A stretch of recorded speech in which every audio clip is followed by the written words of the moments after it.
بسم الله الرحمن الرحيم. ألف لام ميم. ذلك الكتاب لا ريب فيه هدى للمتقين الذين يؤمنون بالغيب ويقيمون الصلاة ومما رزقناهم ينفقون والذين يؤمنون بما أنزل إليك وما أنزل من قبلك وبالآخرة هم يوقنون أولئك على هدى من ربهم وأولئك هم المفلحون إن الذين كفروا سواء عليهم أأنذرتهم أم لم تنذرهم لا يؤمنون ختم الله على قلوبهم وعلى سمعهم وعلى أبصارهم غشاوة ولهم عذاب عظيم ومن الناس من يقول آمنا بالله وباليوم الآخر وما هم بمؤمنين يخادعون الله والذين آمنوا وما يخدعون إلا أنفسهم وما يشعرون في قلوبهم مرض فزادهم الله مرضا ولهم عذاب أليم بما كانوا يكذبون وإذا قيل لهم لا تفسدوا في الأرض قالوا إنما نحن مصلحون ألا إنهم هم المفسدون ولكن لا يشعرون وإذا قيل لهم آمنوا كما آمن الناس قالوا أنؤمن كما آمن السفهاء ألا إنهم هم السفهاء ولكن لا يعلمون وإذا لقوا الذين آمنوا قالوا آمنا وإذا خلوا إلى شياطينهم قالوا إنا معكم إنما نحن مستهزئون الله يستهزئ بهم ويمدهم في طغيانهم يعمهون أولئك الذين اشتروا الضلالة بالهدى فما ربحت تجارتهم وما كانوا مهتدين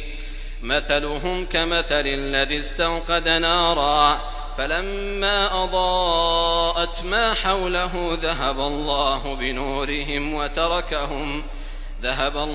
بنورهم وتركهم في ظلمات لا يبصرون صم بكم عمي فهم لا يرجعون أو كصيب من السماء فيه ظلمات ورعد وبرق يجعلون أصابعهم في آذانهم من الصواعق حذر الموت والله محيط بالكافرين يكاد البرق يخطف أبصارهم كلما أضاء لهم مشوا فيه وإذا أظلم عليهم قاموا ولو شاء الله لذهب بسمعهم وأبصارهم إن الله على كل شيء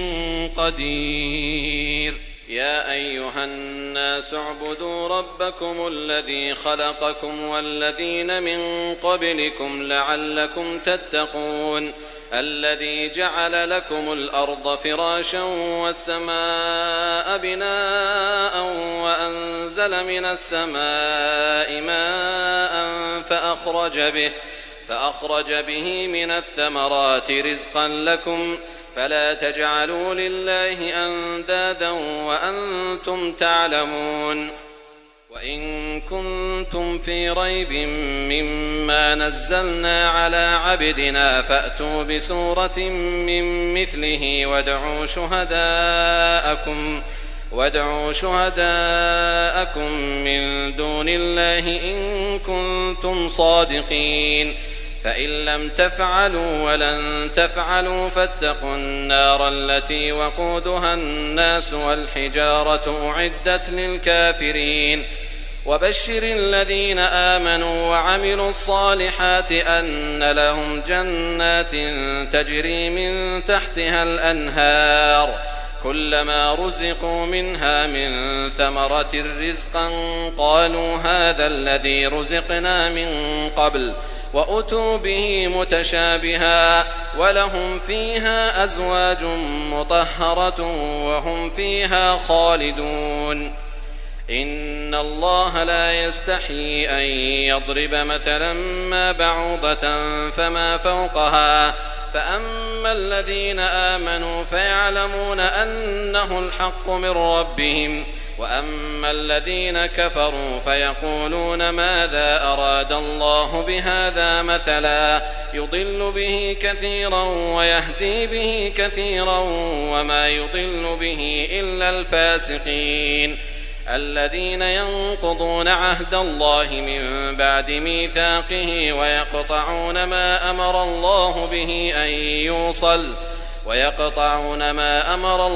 به أن يوصل ويفسدون في الأرض أولئك هم الخاسرون.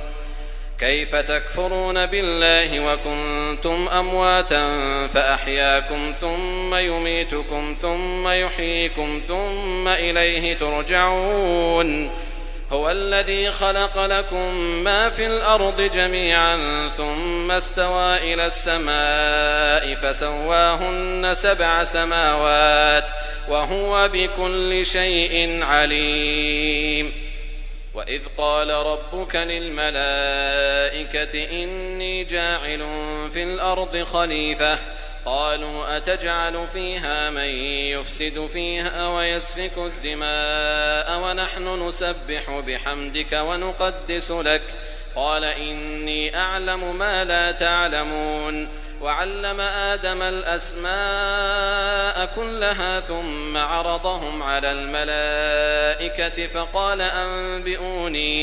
فقال أنبئوني بأسماء هؤلاء إن كنتم صادقين. قالوا سبحانك لا علم لنا إلا ما علمتنا إنك أنت العليم الحكيم. قال يا آدم أنبئهم بأسمائهم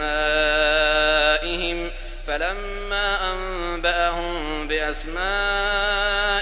قال ألم أقل لكم إني أعلم غيب السماوات والأرض وأعلم ما تبدون وما كنتم تكتمون. وإذ قلنا للملائكة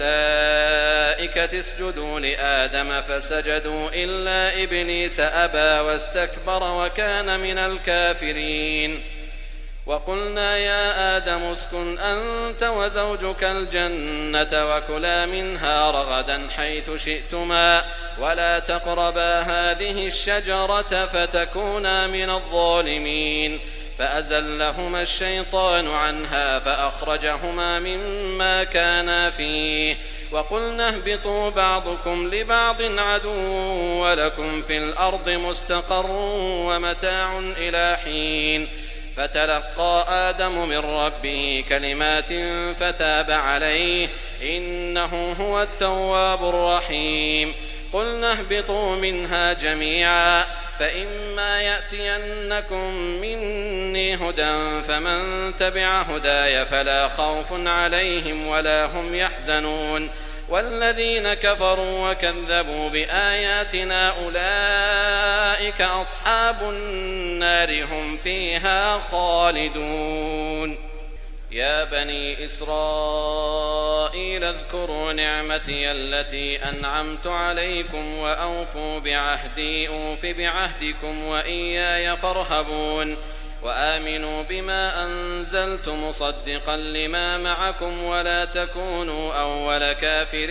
به ولا تشتروا بآياتي ثمنا قليلا وإياي فاتقون. ولا تلبسوا الحق بالباطل وتكتموا الحق وأنتم تعلمون. وأقيموا الصلاة وآتوا الزكاة واركعوا مع الراكعين. أتأمرون الناس بالبر وتنسون أنفسكم وأنتم تتلون الكتاب أفلا تعقلون. واستعينوا بالصبر والصلاة وإنها لكبيرة إلا على الخاشعين الذين يظنون أنهم ملاقو ربهم وأنهم إليه راجعون. يا بني إسرائيل اذكروا نعمتي التي أنعمت عليكم وأني فضلتكم على العالمين. واتقوا يوما لا تجزي نفس عن نفس شيئا ولا يقبل منها شفاعة ولا يؤخذ منها عدل ولا هم ينصرون. وإذ نجيناكم من آل فرعون يسومونكم سوء العذاب يذبحون أبناءكم ويستحيون نساءكم وفي ذلكم بلاء من ربكم عظيم. وإذ فرقنا بكم البحر فأنجيناكم وأغرقنا آل فرعون وأنتم تنظرون. وإذ واعدنا موسى 40 ليلة ثم اتخذتم العجل من بعده وأنتم ظالمون ثم عفونا عنكم من بعد ذلك لعلكم تشكرون. وإذ آتينا موسى الكتاب والفرقان لعلكم تهتدون. وإذ قال موسى لقومه يا قوم إنكم ظلمتم أنفسكم باتخاذكم العجل فتوبوا إلى بارئكم فاقتلوا أنفسكم ذلكم خير لكم عند بارئكم فتاب عليكم إنه هو التواب الرحيم. وإذ قلتم يا موسى لن نؤمن لك حتى نرى الله جهرة فأخذتكم الصاعقة وأنتم تنظرون ثم بعثناكم من بعد موتكم لعلكم تشكرون. وظللنا عليكم الغمام وأنزلنا عليكم المن والسلوى كلوا من طيبات ما رزقناكم وما ظلمونا ولكن كانوا أنفسهم يظلمون. وإذ قلنا ادخلوا هذه القرية فكلوا منها حيث شئتم رغدا وادخلوا الباب سجدا وقولوا حطة نغفر لكم خطاياكم وسنزيد المحسنين. فبدل الذين ظلموا قولا غير الذي قيل لهم فأنزلنا على الذين ظلموا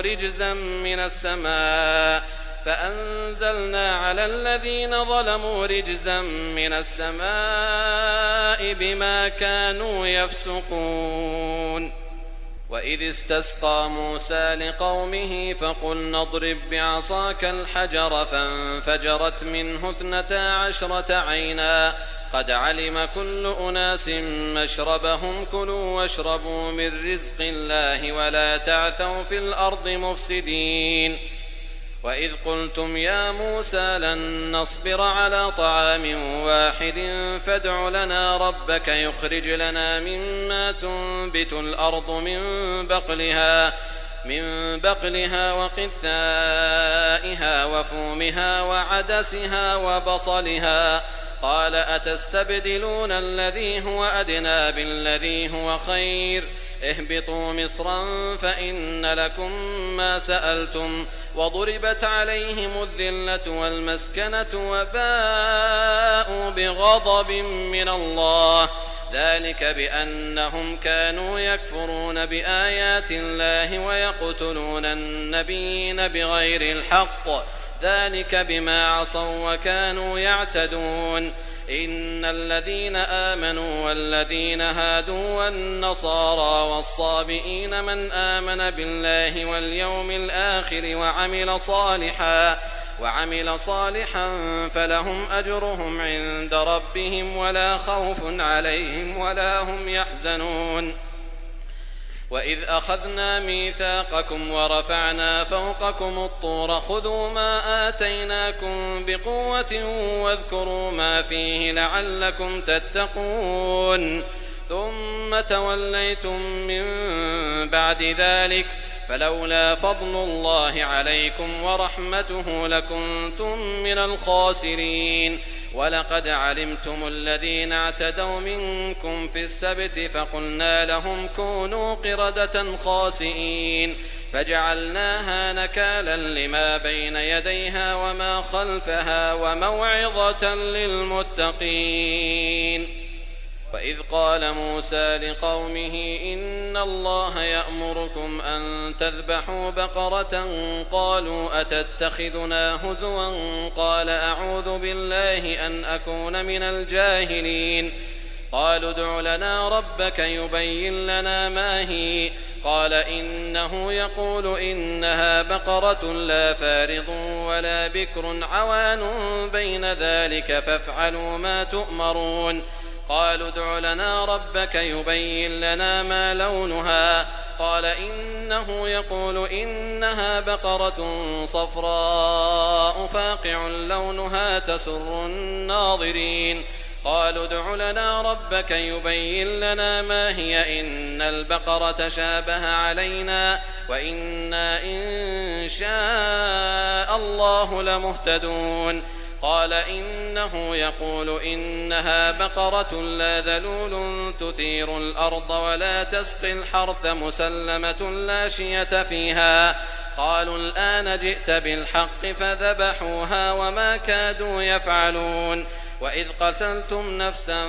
فادارأتم فيها والله مخرج ما كنتم تكتمون. فقلنا اضربوه ببعضها كذلك يحيي الله الموتى ويريكم آياته لعلكم تعقلون. ثم قست قلوبكم من بعد ذلك فهي كالحجارة أو أشد قسوة وإن من الحجارة لما يتفجر منه الأنهار وإن منها لما يشقق فيخرج منه الماء وإن منها لما يهبط من خشية الله وما الله بغافل عما تعملون. أفتطمعون أن يؤمنوا لكم وقد كان فريق منهم يسمعون كلام الله ثم يحرفونه من بعد ما عقلوه وهم يعلمون. وإذا لقوا الذين آمنوا قالوا آمنا وإذا خلا بعضهم إلى بعض قالوا أتحدثونهم بما فتح الله عليكم ليحاجوكم به عند ربكم أفلا تعقلون. أولا يعلمون أن الله يعلم ما يسرون وما يعلنون. ومنهم أميون لا يعلمون الكتاب إلا أماني وإن هم إلا يظنون. فويل للذين يكتبون الكتاب بأيديهم ثم يقولون هذا من عند الله ليشتروا به ثمنا قليلا فويل لهم مما كتبت أيديهم وويل لهم مما يكسبون. وقالوا لن تمسنا النار إلا أياما معدودة قل أتخذتم عند الله عهدا فلن يخلف الله عهده أم تقولون على الله ما لا تعلمون. بلى من كسب سيئة وأحاطت به خطيئته فأولئك أصحاب النار هم فيها خالدون. والذين آمنوا وعملوا الصالحات أولئك أصحاب الجنة هم فيها خالدون. وإذ أخذنا ميثاق بني إسرائيل لا تعبدون إلا الله وبالوالدين إحسانا وذي القربى واليتامى والمساكين وقولوا للناس حسنا وأقيموا الصلاة وآتوا الزكاة ثم توليتم إلا قليلا منكم وأنتم معرضون. وإذ أخذنا ميثاقكم لا تسفكون دماءكم ولا تخرجون أنفسكم من دياركم ثم أقررتم وأنتم تشهدون. ثم أنتم هؤلاء تقتلون أنفسكم وتخرجون فريقا منكم من ديارهم تظاهرون عليهم بالإثم والعدوان وإن يأتوكم أسارى تفادوهم وهو محرم عليكم إخراجهم أفتؤمنون ببعض الكتاب وتكفرون ببعض فما جزاء من يفعل ذلك منكم إلا خزي في الحياة الدنيا ويوم القيامة يردون إلى أشد العذاب وما الله بغافل عما تعملون أولئك الذين اشتروا الحياة الدنيا بالآخرة فلا يخفف عنهم العذاب ولا هم ينصرون. ولقد آتينا موسى الكتاب وقفينا من بعده بالرسل وآتينا عيسى ابن مريم البينات وأيدناه بروح القدس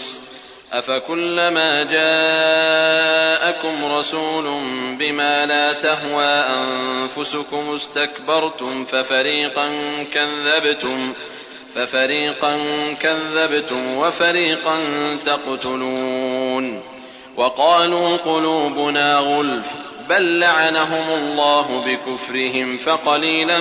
ما يؤمنون ولما جاءهم كتاب من عند الله مصدق لما معهم وكانوا من قبل يستفتحون على الذين كفروا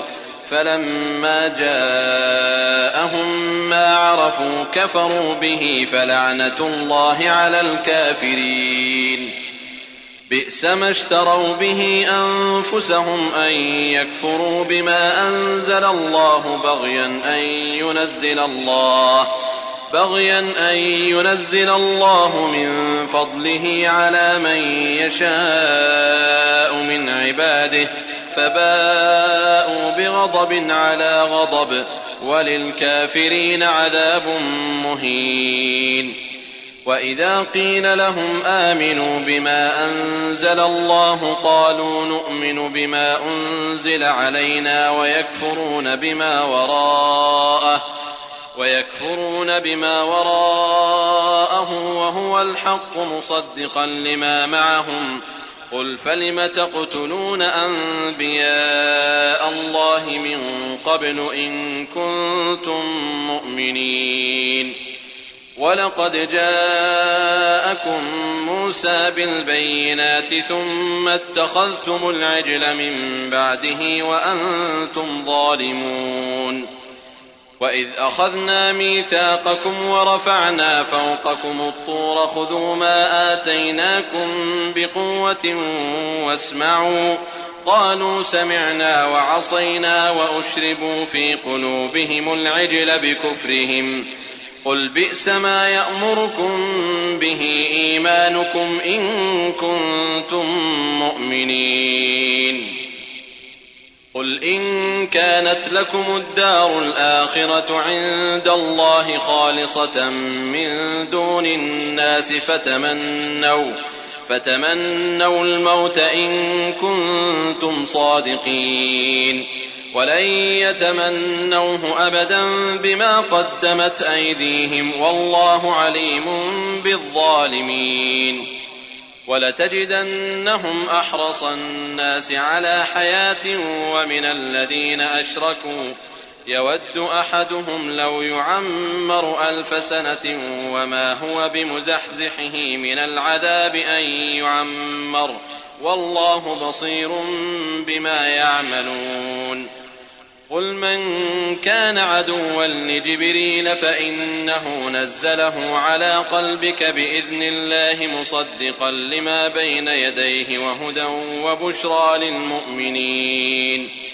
من كان عدوا لله وملائكته ورسله وجبريل وميكال فإن الله عدو للكافرين ولقد أنزلنا إليك آيات بينات وما يكفر بها إلا الفاسقون أوكلما عاهدوا عهدا نبذه فريق منهم بل أكثرهم لا يؤمنون ولما جاءهم رسول من عند الله مصدق لما معهم نبذ فريق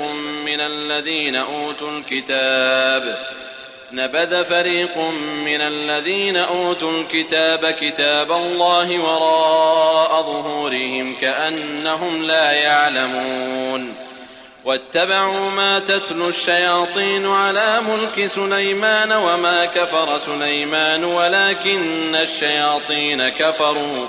يعلمون الناس السحر وما أنزل على الملكين ببابل هاروت وماروت وما يعلمان من أحد حتى يقولا إنما نحن فتنة فلا تكفر فيتعلمون منهما ما يفرقون به بين المرء وزوجه وما هم بضارين به من أحد إلا بإذن الله ويتعلمون ما يضرهم ولا ينفعهم ولقد علموا لمن اشتراه ما له في الآخرة من خلاق ولبئس ما شروا به أنفسهم لو كانوا يعلمون ولو أنهم آمنوا واتقوا لمثوبة من عند الله خير لو كانوا يعلمون يا أيها الذين آمنوا لا تقولوا راعنا وقولوا انظرنا واسمعوا وللكافرين عذاب أليم ما يود الذين كفروا من أهل الكتاب ولا المشركين أن ينزل عليكم من خير من ربكم والله يختص برحمته من يشاء والله ذو الفضل العظيم ما ننسخ من آية أو ننسها نأت بخير منها أو مثلها ألم تعلم أن الله على كل شيء قدير ألم تعلم أن الله له ملك السماوات والأرض وما لكم من دون الله من ولي ولا نصير أم تريدون أن تسألوا رسولكم كما سئل موسى من قبل ومن يتبدل الكفر بالإيمان فقد ضل سواء السبيل ود كثير من أهل الكتاب لو يردونكم من بعد إيمانكم كفارا حسدا من عند أنفسهم من بعد ما تبين لهم الحق فاعفوا واصفحوا حتى يأتي الله بأمره إن الله على كل شيء قدير وأقيموا الصلاة وآتوا الزكاة وما تقدموا لأنفسكم من خير تجدوه عند الله إن الله بما تعملون بصير وقالوا لن يدخل الجنة إلا من كان هودا أو نصارى تلك أمانيهم قل هاتوا برهانكم إن كنتم صادقين بلى من أسلم وجهه لله وهو محسن فله أجره عند ربه ولا خوف عليهم ولا هم يحزنون وقالت اليهود ليست النصارى على شيء وقالت النصارى ليست اليهود على شيء وهم يتلون الكتاب كذلك قال الذين لا يعلمون مثل قولهم فالله يحكم بينهم يوم القيامة فيما كانوا فيه يختلفون ومن أظلم ممن منع مساجد الله أن يذكر فيها اسمه وسعى في خرابها أولئك ما كان لهم أن يدخلوها إلا خائفين لهم في الدنيا خزي ولهم في الآخرة عذاب عظيم ولله المشرق والمغرب فأينما تولوا فثم وجه الله إن الله واسع عليم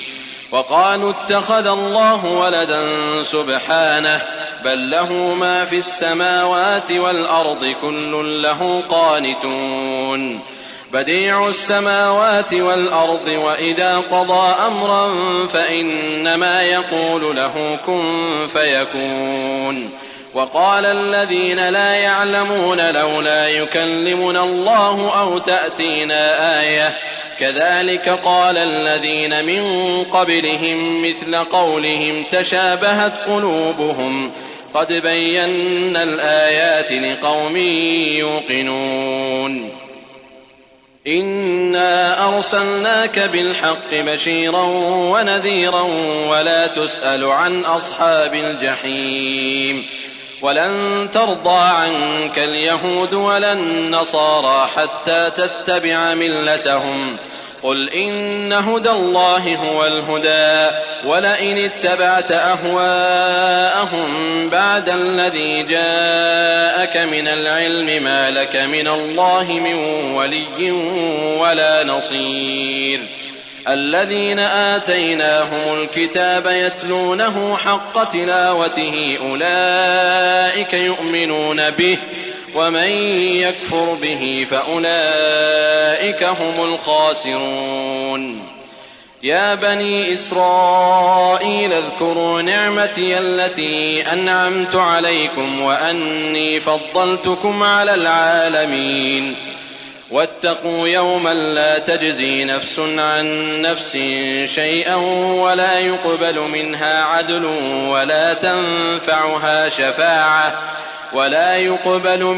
عدل ولا تنفعها شفاعة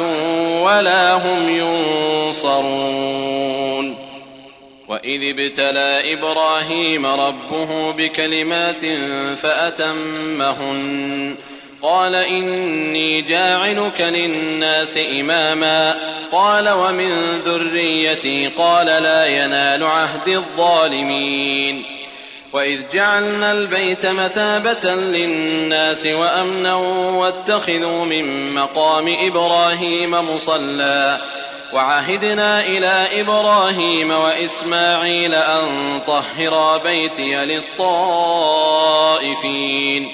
أن طهرا بيتي للطائفين والعاكفين والركع السجود وإذ قال إبراهيم رب اجعل هذا بلدا آمنا وارزق أهله من الثمرات من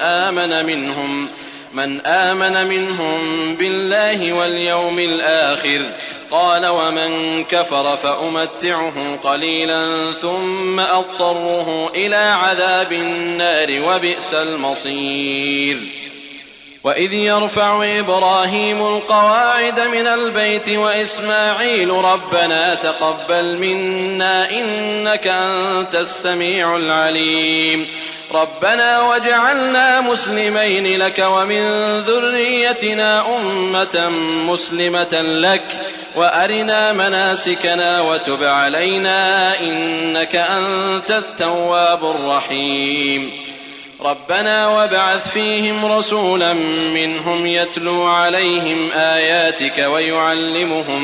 ويعلمهم الكتاب والحكمة ويزكيهم إنك أنت العزيز الحكيم ومن يرغب عن ملة إبراهيم إلا من سفه نفسه ولقد اصطفيناه في الدنيا وإنه في الآخرة لمن الصالحين إذ قال له ربه أسلم قال أسلمت لرب العالمين ووصى بها إبراهيم بنيه ويعقوب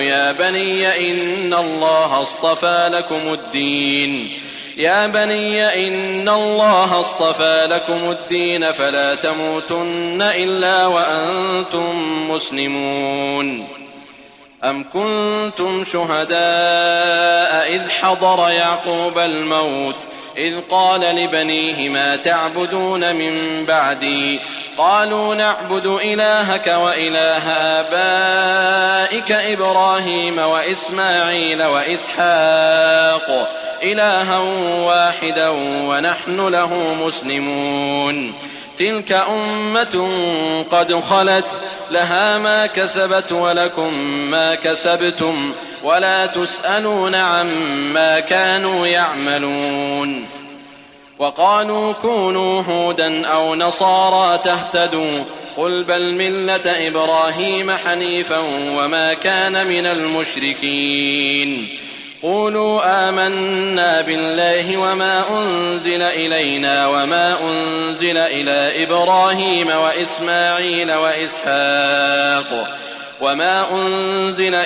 إبراهيم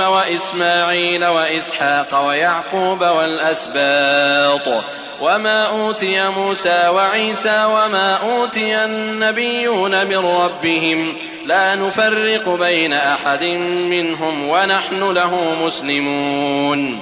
فإن آمنوا بمثل ما آمنتم به فقد اهتدوا وإن تولوا فإنما هم في شقاق فسيكفيكهم الله وهو السميع العليم. صبغة الله ومن أحسن من الله صبغة ونحن له عابدون. قل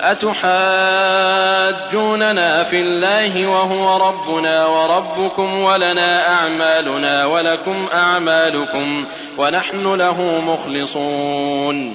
أم تقولون إن إبراهيم وإسماعيل وإسحاق ويعقوب والأسباط كانوا هودا أو نصارى قل أأنتم أعلم أم الله ومن أظلم ممن كتم شهادة عنده من الله وما الله بغافل عما تعملون. تلك أمة قد خلت لها ما كسبت ولكم ما كسبتم ولا تسألون عما كانوا يعملون. سيقول السفهاء من الناس ما ولاهم عن قبلتهم التي كانوا عليها قل لله المشرق والمغرب يهدي من يشاء إلى صراط مستقيم. وكذلك جعلناكم أمة وسطا لتكونوا شهداء على الناس ويكون الرسول عليكم شهيدا. وما جعلنا القبلة التي كنت عليها إلا لنعلم من يتبع الرسول ممن ينقلب على عقبيه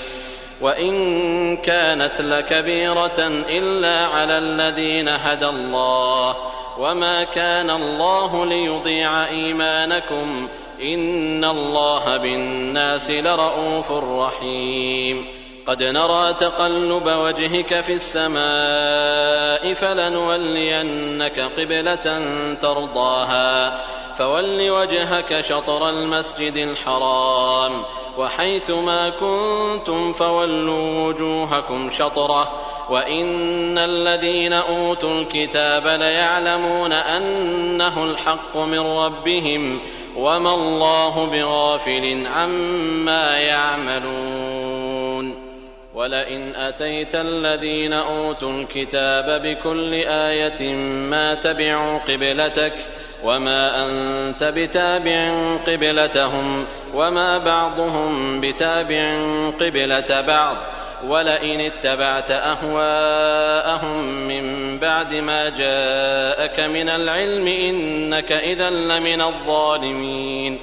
الذين آتيناهم الكتاب يعرفونه كما يعرفون أبناءهم وإن فريقا منهم ليكتمون الحق وهم يعلمون. الحق من ربك فلا تكونن من الممترين. ولكل وجهة هو موليها فاستبقوا الخيرات أينما تكونوا يأت بكم الله جميعا إن الله على كل شيء قدير. ومن حيث خرجت فول وجهك شطر المسجد الحرام وإنه للحق من ربك وما الله بغافل عما تعملون. ومن حيث خرجت فول وجهك شطر المسجد الحرام وحيث ما كنتم فولوا وجوهكم شطره لئلا يكون للناس عليكم حجة إلا الذين ظلموا منهم فلا تخشوهم واخشوني ولأتم نعمتي عليكم ولعلكم تهتدون كما أرسلنا فيكم رسولا منكم يتلو عليكم آياتنا ويزكيكم ويعلمكم الكتاب والحكمة ويعلمكم ما لم تكونوا تعلمون فاذكروني أذكركم واشكروا لي ولا تكفرون يا أيها الذين آمنوا استعينوا بالصبر والصلاة إن الله مع الصابرين ولا تقولوا لمن يقتل في سبيل الله أموات بل أحياء ولكن لا تشعرون ولنبلونكم بشيء من الخوف والجوع ونقص من الأموال والأنفس والثمرات وبشر الصابرين الذين إذا أصابتهم مصيبة قالوا إنا لله وإنا إليه راجعون أولئك عليهم صلوات من ربهم ورحمة وأولئك هم المهتدون إن الصفا والمروة من شعائر الله فمن حج البيت أو اعتمر فلا جناح عليه أن يطوف بهما ومن تطوع خيرا فإن الله شاكر عليم إن الذين يكتمون ما أنزلنا من البينات والهدى من بعد ما بيناه للناس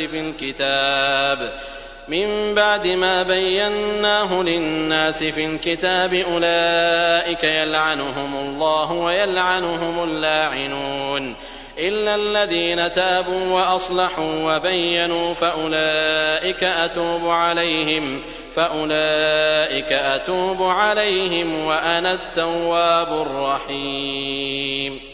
إن الذين كفروا وماتوا وهم كفار أولئك عليهم لعنة الله والملائكة والناس أجمعين خالدين فيها لا يخفف عنهم العذاب ولا هم ينظرون وإلهكم إله واحد لا إله إلا هو الرحمن الرحيم إن في خلق السماوات والأرض واختلاف الليل والنهار والفلك التي تجري في البحر بما ينفع الناس وما أنزل الله من السماء من ماء فأحيا به الأرض بعد موتها وبث فيها من كل دابة وتصريف الرياح والسحاب المسخر بين السماء والأرض لآيات لقوم يعقلون ومن الناس من يتخذ من دون الله أندادا يحبونهم كحب الله والذين آمنوا أشد حبا لله ولو يرى الذين ظلموا إذ يرون العذاب أن القوة لله جميعا وأن الله شديد العذاب إذ تبرأ الذين اتبعوا من الذين اتبعوا ورأوا العذاب وتقطعت بهم الأسباب وقال الذين اتبعوا لو أن لنا كرة فنتبرأ منهم كما تبرأوا منا كذلك يريهم الله أعمالهم حسرات عليهم وما هم بخارجين من النار يا أيها الناس كلوا مما في الأرض حلالا طيبا ولا تتبعوا خطوات الشيطان إنه لكم عدو مبين إنما يأمركم بالسوء والفحشاء وأن تقولوا على الله ما لا تعلمون وإذا قيل لهم اتبعوا ما أنزل الله قالوا بل نتبع ما ألفينا عليه آباءنا أولو كان آباؤهم لا يعقلون شيئا ولا يهتدون ومثل الذين كفروا كمثل الذي ينعق بما لا يسمع إلا دعاء ونداء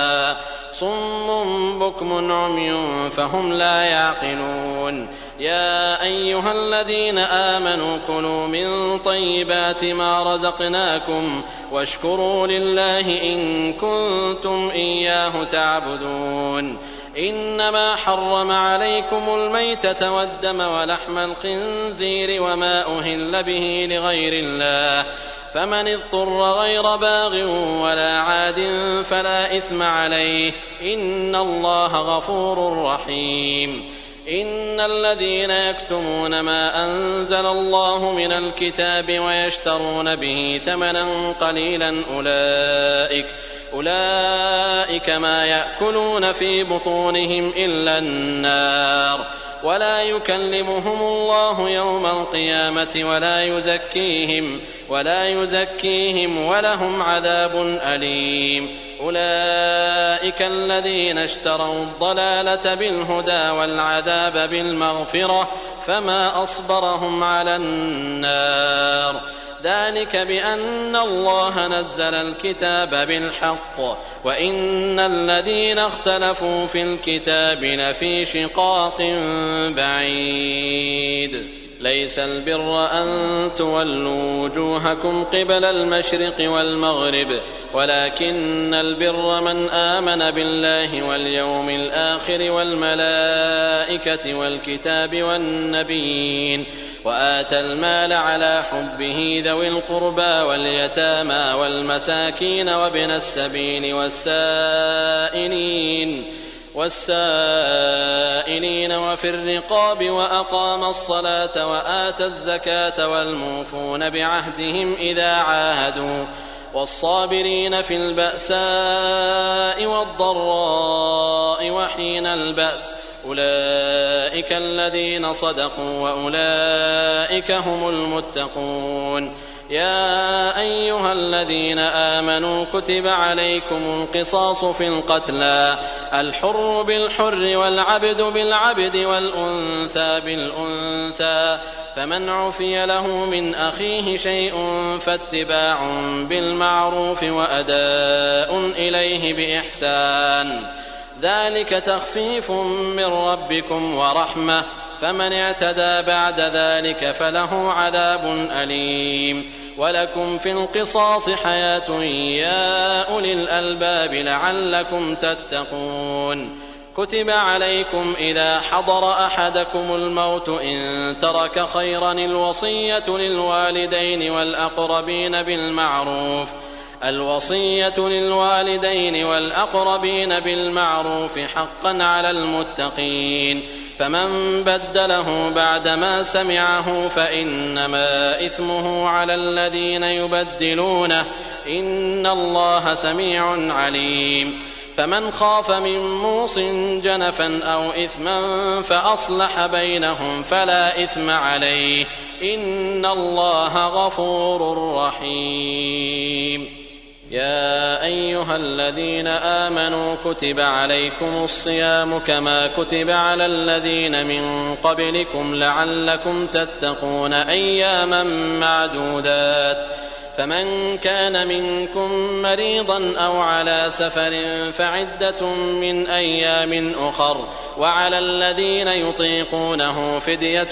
طعام مسكين فمن تطوع خيرا فهو خير له وأن تصوموا خير لكم إن كنتم تعلمون شهر رمضان الذي أنزل فيه القرآن هدى للناس وبينات من الهدى والفرقان فمن شهد منكم الشهر فليصم ومن كان مريضا أو على سفر فعدة من أيام أخر يريد الله بكم اليسر ولا يريد بكم العسر ولتكملوا العدة ولتكبروا الله على ما هداكم ولعلكم تشكرون وإذا سألك عبادي عني فإني قريب أجيب دعوة الداع إذا دعان فليستجيبوا لي وليؤمنوا بي لعلهم يرشدون أحل لكم ليلة الصيام الرفث إلى نسائكم هن لباس لكم وأنتم لباس لهن علم الله أنكم كنتم تختانون أنفسكم فتاب عليكم وعفى عنكم، فالآن باشروهن وابتغوا ما كتب الله لكم، وكلوا واشربوا حتى يتبين لكم الخيط الأبيض من الخيط الأسود من الفجر، ثم أتموا الصيام إلى الليل، ولا تباشروهن وأنتم عاكفون في المساجد، تلك حدود الله فلا تقربوها، كذلك يبين الله آياته للناس لعلهم يتقون. ولا تأكلوا أموالكم بينكم بالباطل وتدلوا بها إلى الحكام لتأكلوا فريقا من أموال الناس بالإثم وأنتم تعلمون. يسألونك عن الأهلة، قل هي مواقيت للناس والحج، وليس البر بأن تأتوا البيوت من ظهورها، ولكن البر من اتقى، وأتوا البيوت من أبوابها، واتقوا الله لعلكم تفلحون. وقاتلوا في سبيل الله الذين يقاتلونكم ولا تعتدوا، إن الله لا يحب المعتدين. واقتلوهم حيث ثقفتموهم وأخرجوهم من حيث أخرجوكم، والفتنة أشد من القتل، ولا تقاتلوهم عند المسجد الحرام حتى يقاتلوكم فيه، فإن قاتلوكم فاقتلوهم، كذلك جزاء الكافرين، فإن انتهوا فإن الله غفور رحيم. وقاتلوهم حتى لا تكون فتنة ويكون الدين لله، فإن انتهوا فلا عدوان إلا على الظالمين. الشهر الحرام بالشهر الحرام والحرمات قصاص، فمن اعتدى عليكم فاعتدوا عليه بمثل ما اعتدى عليكم، واتقوا الله واعلموا أن الله مع المتقين.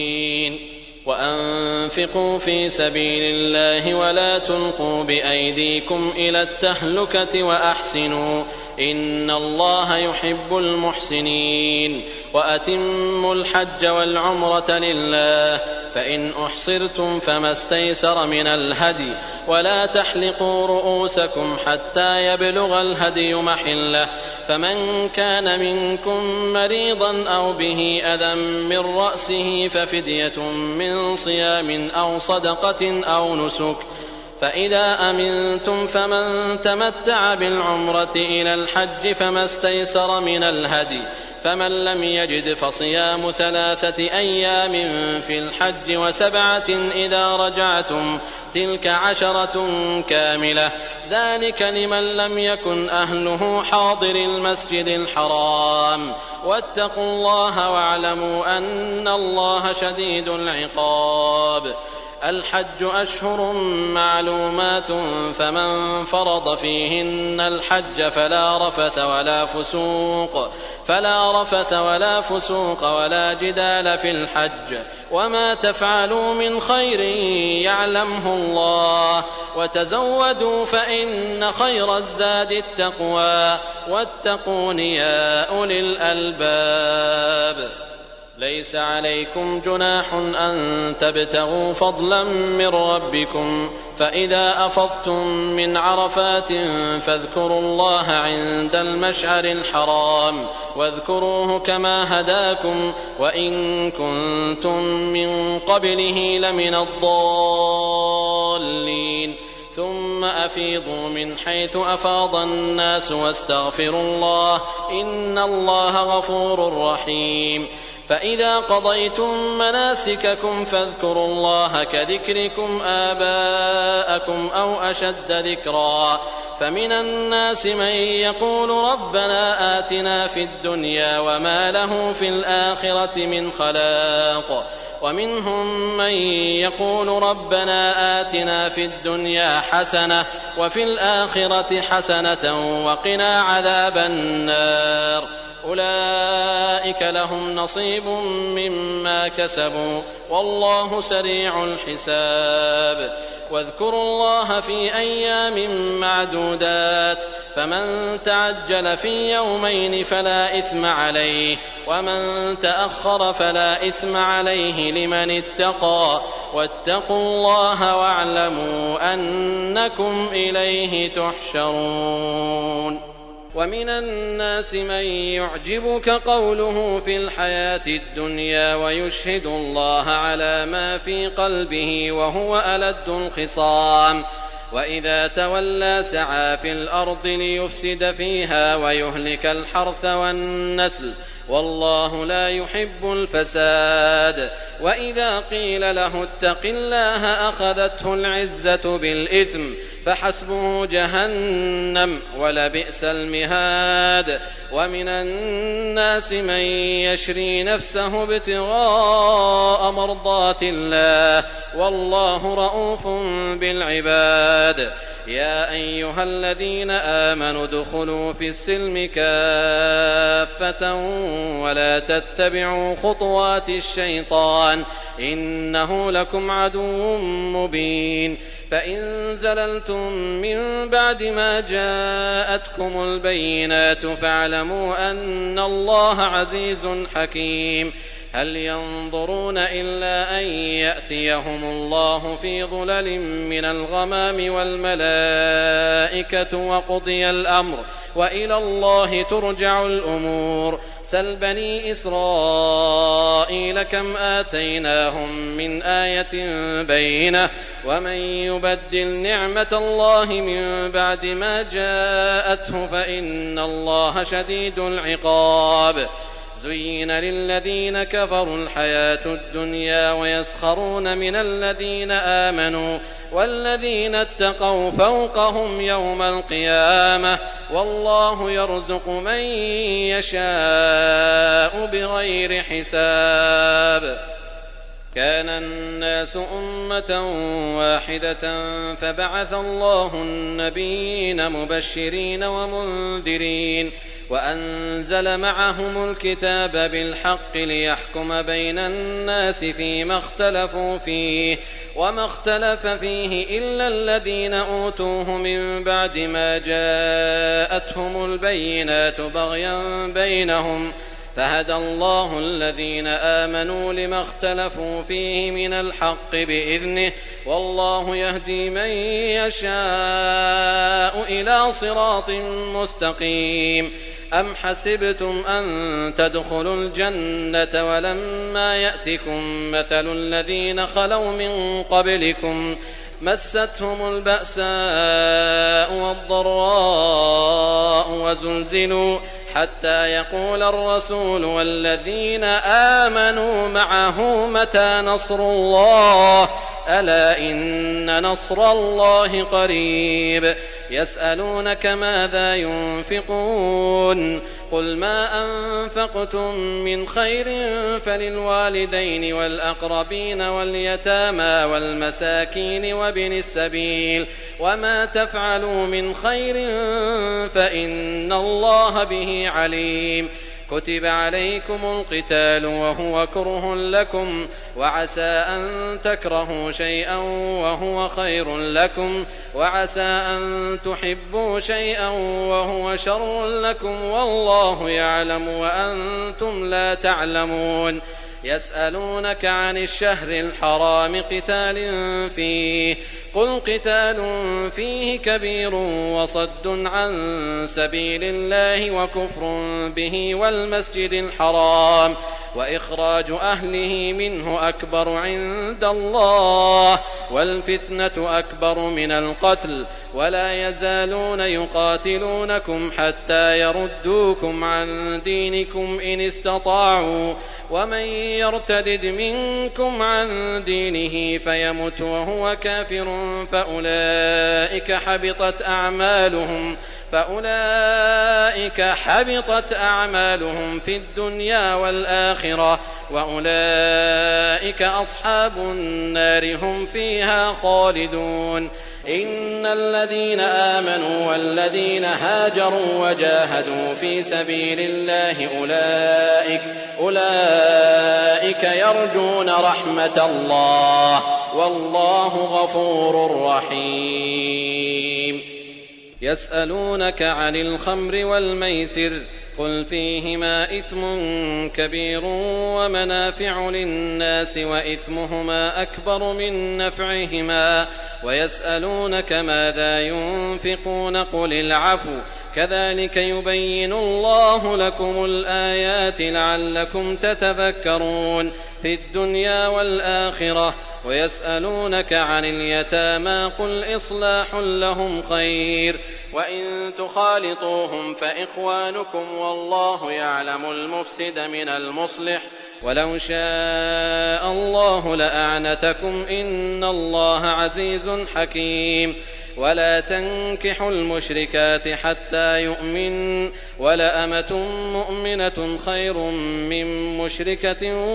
ولو أعجبتكم ولا تنكحوا المشركين حتى يؤمنوا ولعبد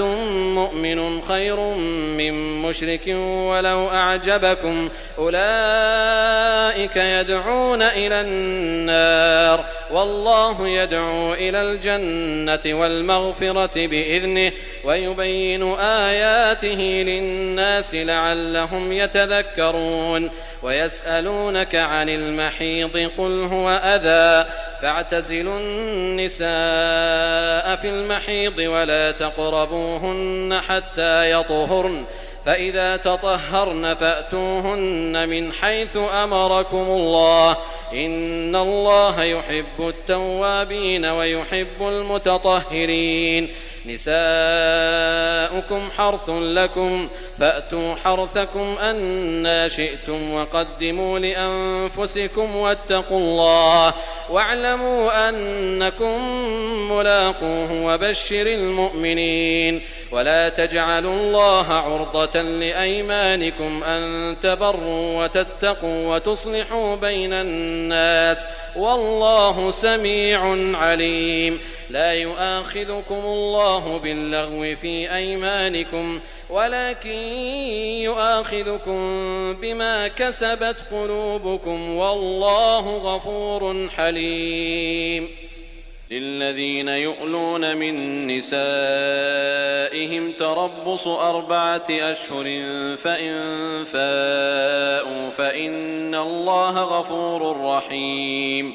وإن عزموا الطلاق فإن الله سميع عليم. والمطلقات يتربصن بأنفسهن 3 قروء ولا يحل لهن أن يكتمن ما خلق الله في أرحامهن إن كن يؤمن بالله واليوم الآخر وبعولتهن أحق بردهن في ذلك إن أرادوا إصلاحا ولهن مثل الذي عليهن بالمعروف وللرجال عليهن درجة والله عزيز حكيم. الطلاق 2 فإمساك بمعروف أو تسريح بإحسان. ولا يحل لكم أن تأخذوا مما آتيتموهن شيئا إلا أن يخافا ألا يقيما حدود الله فإن خفتم ألا يقيما حدود الله فلا جناح عليهما فيما افتدت به تلك حدود الله فلا تعتدوها ومن يتعد حدود الله فأولئك هم الظالمون. فإن طلقها فلا تحل له من بعد حتى تنكح زوجا غيره فإن طلقها فلا جناح عليهما أن يتراجعا إن ظنا أن يقيما حدود الله وتلك حدود الله يبينها لقوم يعلمون. وإذا طلقتم النساء فبلغن أجلهن فأمسكوهن بمعروف أو سرحوهن بمعروف ولا تمسكوهن ضرارا لتعتدوا ومن يفعل ذلك فقد ظلم نفسه. ولا تتخذوا آيات الله هزوا واذكروا نعمة الله عليكم وما أنزل عليكم من الكتاب والحكمة يعظكم به واتقوا الله واعلموا أن الله بكل شيء عليم. وإذا طلقتم النساء فبلغن أجلهن فلا تعضلوهن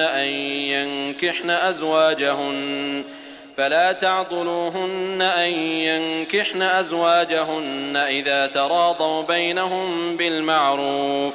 ذلك يوعظ به من كان منكم يؤمن بالله واليوم الآخر، ذلكم أزكى لكم وأطهر، والله يعلم وأنتم لا تعلمون. والوالدات يرضعن أولادهن حولين كاملين لمن أراد أن يتم الرضاعة، وعلى المولود له رزقهن وكسوتهن بالمعروف، لا تكلف نفس إلا وسعها، لا تضار والدة بولدها ولا مولود له بولده، وعلى الوارث مثل ذلك، فإن أرادا فصالا عن تراض منهما وتشاور فلا جناح عليهما. وإن أردتم أن تسترضعوا أولادكم فلا جناح عليكم إذا سلمتم ما آتيتم بالمعروف، واتقوا الله واعلموا أن الله بما تعملون بصير. والذين يتوفون منكم ويذرون أزواجا يتربصن بأنفسهن 4 أشهر و10، فإذا بلغن أجلهن فلا جناح عليكم فيما فعلن في أنفسهن بالمعروف، والله بما تعملون خبير.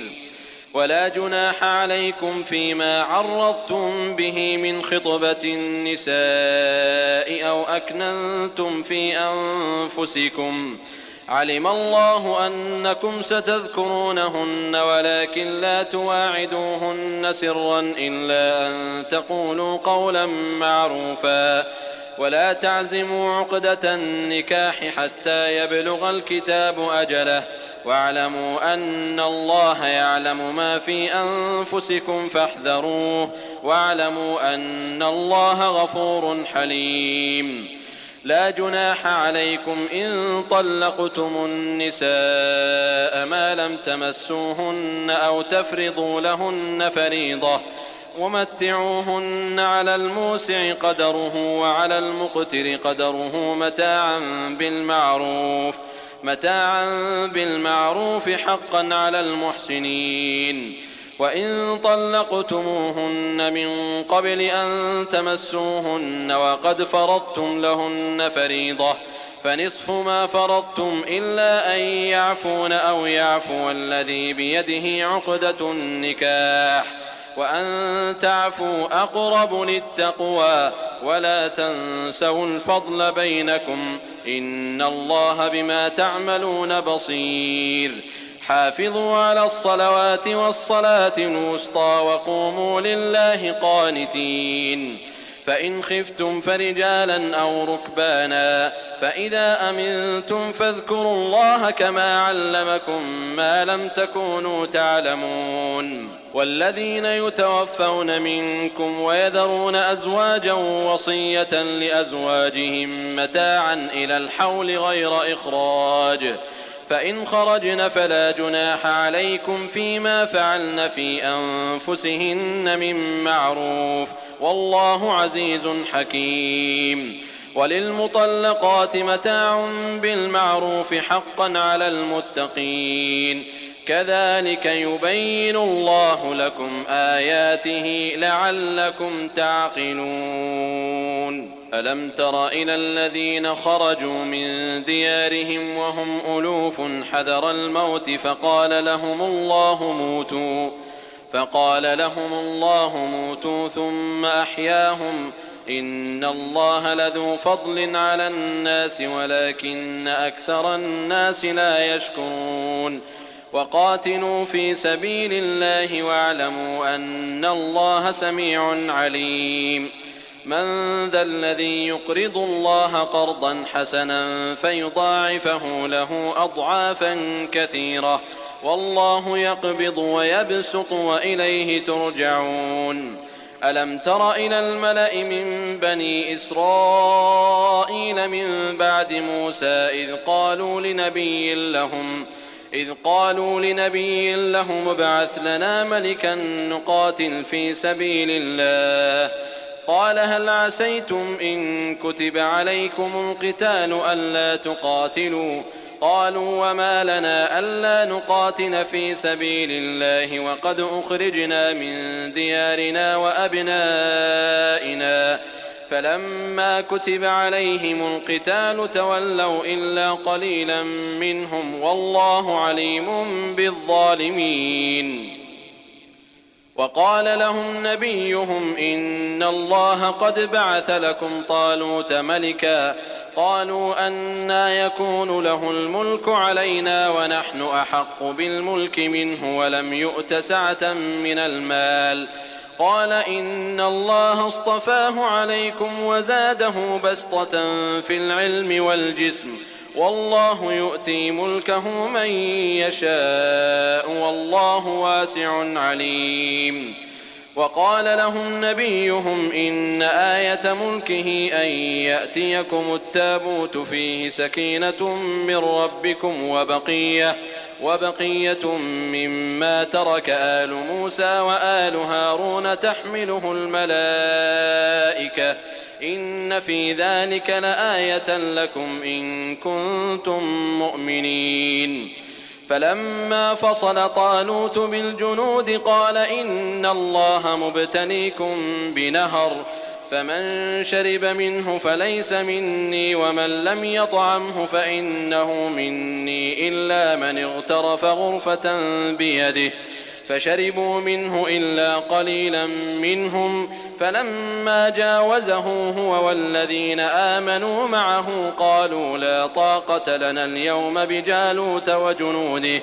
قال الذين يظنون أنهم ملاقو الله كم من فئة قليلة غلبت فئة كثيرة بإذن الله والله مع الصابرين.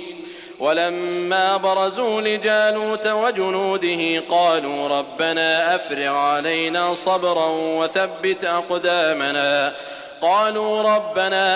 علينا صبرا وثبت أقدامنا وانصرنا على القوم الكافرين. فهزموهم بإذن الله وقتل داود جالوت وآتاه الله الملك والحكمة وعلمه مما يشاء ولولا دفع الله الناس بعضهم ببعض لفسدت الأرض ولكن الله ذو فضل على العالمين. تلك آيات الله نتلوها عليك بالحق وإنك لمن المرسلين. تلك الرسل فضلنا بعضهم على بعض منهم من كلم الله ورفع بعضهم درجات وآتينا عيسى ابن مريم البينات وأيدناه بروح القدس ولو شاء الله ما اقتتل الذين من بعدهم من بعد ما جاءتهم البينات ولكن اختلفوا فمنهم من آمن ومنهم من كفر ولو شاء الله ما اقتتلوا ولكن الله يفعل ما يريد. يا أيها الذين آمنوا أنفقوا مما رزقناكم من قبل أن يأتي يوم لا بيع فيه ولا خلة ولا شفاعة والكافرون هم الظالمون. الله لا إله إلا هو الحي القيوم لا تأخذه سنة ولا نوم له ما في السماوات وما في الأرض من ذا الذي يشفع عنده إلا بإذنه يعلم ما بين أيديهم وما خلفهم ولا يحيطون بشيء من علمه إلا بما شاء وسع كرسيه السماوات والأرض ولا يئوده حفظهما وهو العلي العظيم. لا إكراه في الدين قد تبين الرشد من الغي فمن يكفر بالطاغوت ويؤمن بالله فقد استمسك بالعروة الوثقى لا انفصام لها والله سميع عليم. الله ولي الذين آمنوا يخرجهم من الظلمات إلى النور والذين كفروا أولياؤهم الطاغوت يخرجونهم من النور إلى الظلمات أولئك أصحاب النار هم فيها خالدون. ألم تر إلى الذي حاج إبراهيم في ربه أن آتاه الله الملك إذ قال إبراهيم ربي الذي يحيي ويميت قال أنا أحيي وأميت قال إبراهيم فإن الله يأتي بالشمس من المشرق فأت بها من المغرب فبهت الذي كفر والله لا يهدي القوم الظالمين. أو كالذي مر على قرية وهي خاوية على عروشها قال أنى يحيي هذه الله بعد موتها فأماته الله 100 عام ثم بعثه قال كم لبثت قال لبثت يوما أو بعض يوم قال بل لبثت 100 عام فانظر إلى طعامك وشرابك لم يتسنه وانظر إلى حمارك ولنجعلك آية للناس وانظر إلى العظام كيف ننشزها ثم نكسوها لحما فلما تبين له قال أعلم أن الله على كل شيء قدير. وإذ قال إبراهيم رب أرني كيف تحيي الموتى قال أولم تؤمن قال بلى ولكن ليطمئن قلبي قال فخذ 4 من الطير فصرهن إليك ثم اجعل على كل جبل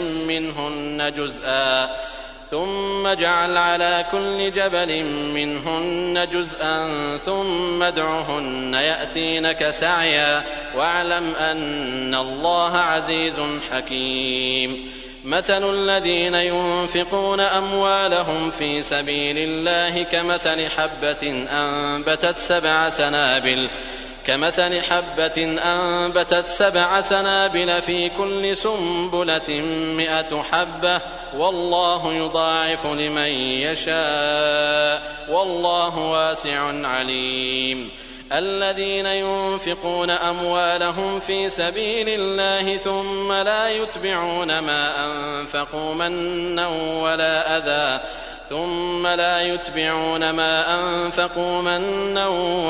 أذى لهم أجرهم